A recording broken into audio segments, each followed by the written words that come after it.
All right, everybody, thanks for coming. We're going to have the second class today, which is based on, we're going to keep with the same theme of consumer psychology. So Shin and Toru, did you guys have a chance to read the article when you were at home? Okay, cool.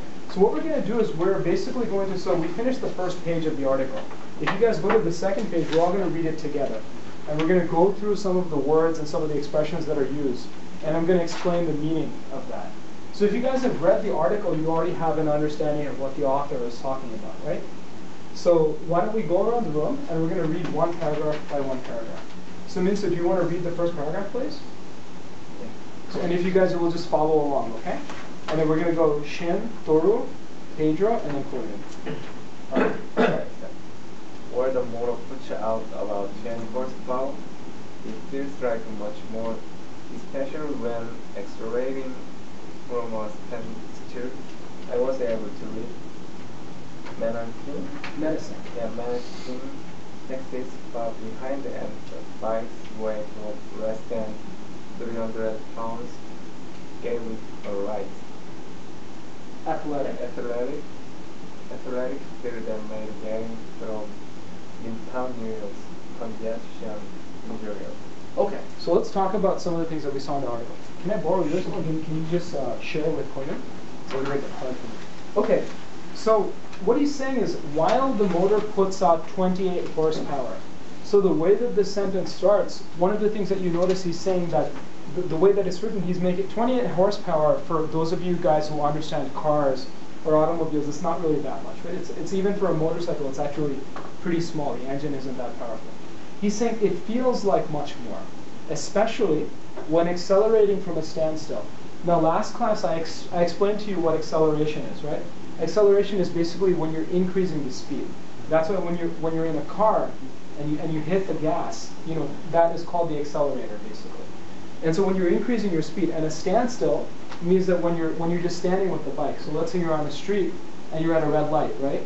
So when you hit the accelerator, it feels like it's much more powerful, right? That's what he's really trying to say. The fact that even though it's 28 horsepower, it actually feels like maybe 50 horsepower, 60 horsepower.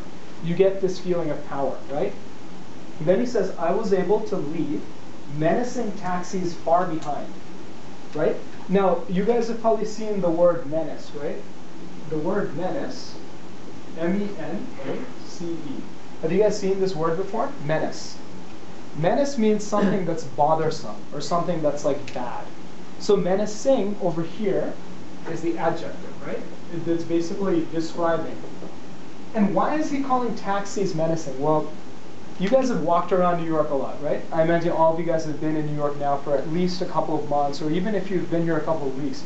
I think in any big cities, you know, what do you think of taxis? When you think of taxis, right? When you see them on the street, what do you think? Do they seem dangerous? Do they seem like they're good drivers, or do they seem kind of dangerous? Not in Japan or Korea. Because in Japan and Korea, like taxi drivers are like really, really safe, right? But like over here, or if you guys have ever been to Europe, right? When you think of taxi drivers, what do you think? What do you think? Are they safe drivers? They're kind of dangerous, aren't they? Those guys are like, you know, they're like, you know, there's no indicators. They're not looking at their mirrors, right? So that's why taxis in the city, right, are menacing, right? Taxis in the city, and sometimes even in, you know, even when you go into the village areas, like taxis and stuff, you know, they're just trying to get somewhere as fast as possible because they're trying to get more passengers, right? They're trying to make money, and the amount of money they make depends on the number of passengers that they take, right? So what he's saying, he's describing the taxis as menacing, and in the English language, I mean, I think in any language, adjectives are a huge part of how you're describing something. So he's painting a picture in our mind that driving in the city, driving a motorcycle, especially in the city, is really dangerous because you have all these taxis like going like crazy, right? So he's saying, I was able to leave menacing taxis far behind. So because the bike actually goes pretty fast, it accelerates pretty quickly, right? He was able to basically leave these bikes, not the bikes, but he was able to leave these taxis far behind. It's like he doesn't have to deal with them. Maybe at the beginning he was thinking, okay, it's only 28 horsepower, this thing isn't going to go too fast. So, you know, pretty soon I'm going to be around taxis all over again, right? So it's kind of interesting the way that he's talking about it, right? And then he says, and the bike's weight of less than 300 pounds, right, gave it a light, athletic feel, and made getting through Midtown New York's congestion enjoyable. So now let's look at this, right? He's saying the weight gave it a light, athletic feel. So this is probably, so you guys are familiar, once again, let's look at the noun, right? The noun is athlete, right? You guys know what an athlete is, right? Someone who plays a sport, right? So the adjective is athletic, right? So this, an athletic build, implies something that, so when you think of an, when you think of an athlete, right? Are athletes built or are they pretty fat? Are they fat or are they usually kind of tall and slim? Tall and slim, right? They're built. Like, remember the Old Spice commercial? They're like that guy, right? They're really built. So what he's saying is when you think of something that's athletic, right? You think of something that's light, right? Doesn't weigh too much, not like a fat person, right? You think of something that's slim, right? You think of something that's basically well designed. The design, well designed, right? The design basically is very light, it's slim, right? It's like an athlete. It's a bike, but it's like an athlete, right? Because it's not wide, it's not bulky, right? It's not like fat, basically. So that's why, once again, he's describing the bike as having an athletic design, right? Because it's very slim, right? So that's very interesting.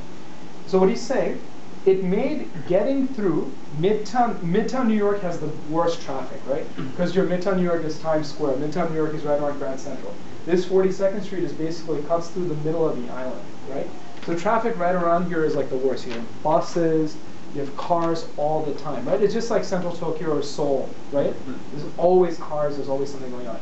So what he's saying is even in that, the way that the bike is designed, because it's slim, because it has pretty good acceleration, you're able to kind of go through everything, right? So what he's saying is that Midtown New York's congestion, it was fun almost getting through everything, right? Now congestion is like probably another word that you guys might have seen before. Congestion is, does anyone have any idea what congestion means? Does anyone want to try? Traffic jam. Right. It's associated with like traffic jams, right? It's sort of equals traffic jams.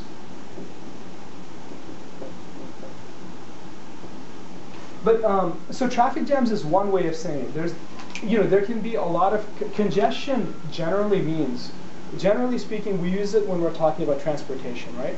You can even use it, when you're on the airplane, right? And sometimes there's delays. A lot of times delays are because there's a lot of congestion on the runway. I used to fly. I worked in business consulting, so I had to fly every week for work. And I had to fly through New York and Chicago all the time. And those two airports are so busy.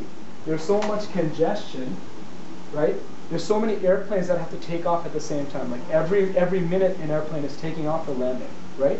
Because of that, there's congestion, you have delays, right? So you have congestion on the streets. You can have congestion, let's see, like Shibuya, right? At 5 p.m.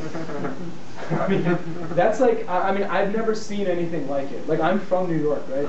And there's so many people in New York. But I remember the first time I went to Japan, and I was walking through Shibuya, I was just like this. Like the whole time. I went on the train, like the Yamanote-sen, and I was like this the whole time. I was just like, this is crazy, right? So that's human congestion. That's congestion of people, right? So you can have traffic. When people say there's a lot of congestion on the streets, that means it's cars, right? Or that's a very crowded. Normally say that's a very, like Shinjuku or Tokyo Station is always crowded, right? There's a lot of congestion there. Because there's so many people lining up trying to get into the trains, right? So once again, if you guys just want to take notes, I think now you guys understand what they were trying to say, right, over here. So once again, basically he's saying that there's a lot of congestion in the city, but the bike is so well designed that you can deal with that congestion, right? And that's pretty interesting. Okay, so Shin, could you read the next paragraph, please? Okay. The Zero S has evolved since 2009. When I rode an early version, the new bike is faster, smoother, and better looking than its Predecessor. Predecessor. Perfect. And has a tighter, well-finished feel. It's ready for prime time. Okay, perfect, right? So, are you guys familiar with the term evolution? I'll write it for you guys. sorry, we're in the process of, we're going to get more erasers, so it's not going to take me like 2 hours to like clean this stuff. So you guys have probably seen the word evolution before, right? So evolution means change, right? It means like, so the theory of evolution is that we were monkeys once, right? And monkeys evolved over, well, I mean, like if you're really religious, I don't know if you guys are a Christian or anything, or super Christian, but just like assume for a second that evolution is real, right? Because like religion tells us something different. But we're not here to talk about religion. We're here to talk about the words. So the evolution, right, is the process of change, right? And you can adapt. Evolution is actually, it's a word that can be used in a lot of senses, right? Can you think of cars from the 1940s and 1950s? Remember, like 60 years ago, remember what cars looked like? And think about what cars look like now. It's like, who would think that these are even the same machines? If you didn't see the wheels, you would think that, a person from the 1950s would think, what is this, a spaceship? Like they wouldn't even understand that it's still a car, right? So the car has evolved over time. As years have gone by, every single year, cars are evolving. You get new designs, cars have a different look, right? It changes a little bit. So what he's saying is that since 2009, this article is from this year, 2012, right? So he's saying 3 years ago, the 0S, this model, looked very, very different, right? And since then, it has evolved, right? Which means it has gone through evolution. It has evolved, and now it looks different, right? So he's saying that I wrote an early version. In 2009, there was an early version of this motorcycle, right? And this one he's saying is really, really different. In 3 years, it's changed a lot. He's saying the new bike, this year's version, right, is faster. It's smoother. He's talking about the ride, the way that it feels. When you ride any kind of car, a lot of times we say this car has a really smooth drive, right? That's because like the better designed a car is, that cars have something called a suspension system, right? If the suspension system is really, really good, then it feels like even if you're going on a bumpy road, you can't feel anything because the suspension system absorbs the shock, right? Normally, if you were riding like a bike, right, just like a regular bicycle, right, you would just be feeling like everything as you're going on like a rocky road, right? But this is like different. It's all based on the design, right? So he's saying the new bike is faster, smoother, and better looking. It looks a lot nicer, right? When something has an athletic design, once again, it looks nice, right? Looking than its predecessor. The predecessor means something. Anytime you see the words pre, right? Pre means before, right? So when you look at the word, for instance, like dinosaurs, right? You guys know dinosaurs, obviously. When you think of the word prehistoric, that means it's before our history, before known history, right? We don't even know what the Earth looked like 50 million years ago, right? When dinosaurs were around. So we have no history of the world. Like computers, they use, if you watch special programs, they have computer models for what they think the world looked like. But pre in this sense means before, right? Before our history. Dinosaurs are prehistoric creatures because they existed long before humans did. We weren't around when dinosaurs walked the earth, right? So what the predecessor in this case, and this is a little bit of a complicated word, but it's good for you guys to learn these words.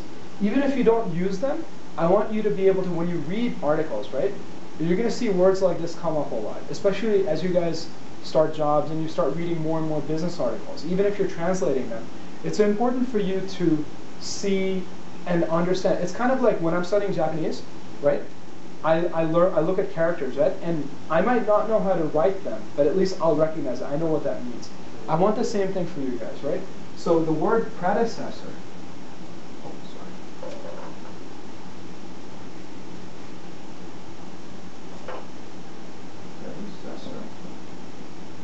means the one that came before, right?